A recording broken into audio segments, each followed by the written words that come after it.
السلام علیکم ورحمۃ اللہ۔ جیسا کہ آپ جانتے ہیں میں ایک سرجن ہوں اور مجھے اس بات پر بہت ہی عاجزانہ فخر ہے کہ جب میں بہاولپور میں آیا تو بہت سارے نئے پروسیجر یہاں میں نے انٹروڈیوس کروائے۔ تو میں یہاں بہت پاپولر تھا جب یہاں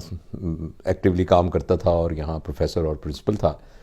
تو ہمارے ایک کالج کے میگزین کے لیے اسٹوڈنٹس ایک دفعہ مجھ سے انٹرویو لینے آئے۔ تو انہوں نے ایک سوال پوچھا، سر آپ نے یہ اتنی اچھی سرجری کہاں سے سیکھی؟ اچانک پتہ نہیں کیوں میرے ذہن میں اس کا جواب یہ آیا، میں نے کہا لتا منگیشکر سے۔ تو اسٹوڈنٹ بڑے حیران ہوئے، انہوں نے کہا یہ سر آپ نے کیا کہا، لتا منگیشکر تو سرجن نہیں ہے، آپ نے ان سے سرجری کیسے سیکھی؟ میں نے انہیں یہ کہا کہ کبھی آپ نے لتا منگیشکر کو گاتے ہوئے سنا ہے؟ جس طریقے سے وہ ایک ایک حرف کا حق ادا کرتی ہیں اور جس طریقے سے صحیح مخرج کے ساتھ اور سروں کے ساتھ توازن کو برقرار رکھتے ہوئے اس کو ادا کرتی ہیں، یہی وہ فنکارانہ صلاحیت ہے جو کہ ہر فنکار کو میں ہونی چاہیے۔ جس طریقے سے ایک پینٹنگ کرنے والے کے برش کا ایک سٹروک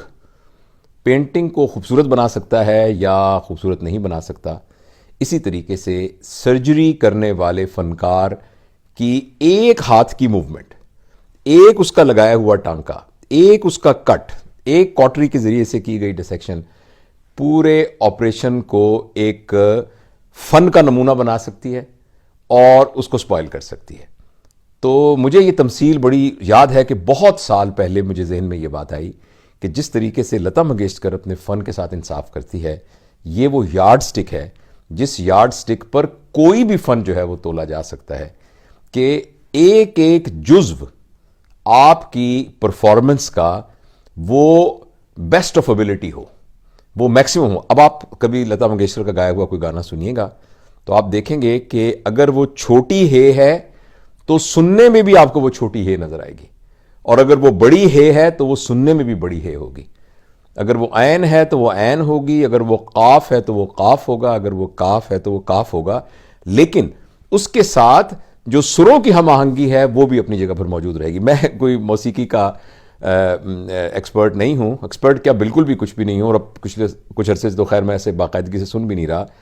لیکن یہ وہ ایک بات ہے جو لتا منگیشکر کو ممتاز کرتی ہے۔ آج جن کا انتقال ہوا تو مجھے یہ بات کا خیال ہوا کہ میں ضرور انہیں ٹریبیوٹ پیش کروں، اور ساتھ میں یہ بھی کہوں کہ بہت عرصے سے ہم یہ کہہ رہے ہیں کہ انسان کی زندگی باقی تمام جانداروں سے مختلف ہوتی ہے،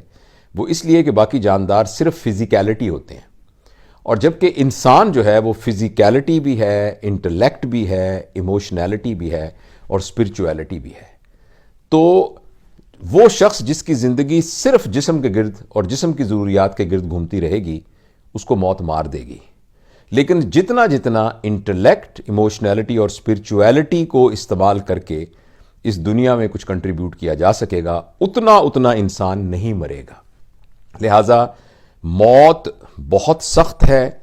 موت بہت طاقتور ہے، مگر موت صرف اتنی ہی طاقتور ہے کہ 5 فٹ کچھ انچ کی لتا منگیشکر کو اس دنیا سے غائب کر دے، لیکن موت اتنی طاقتور نہیں ہے کہ اس کے کیے ہوئے کام اور اس کے فن کو اس دنیا سے ختم کر سکے۔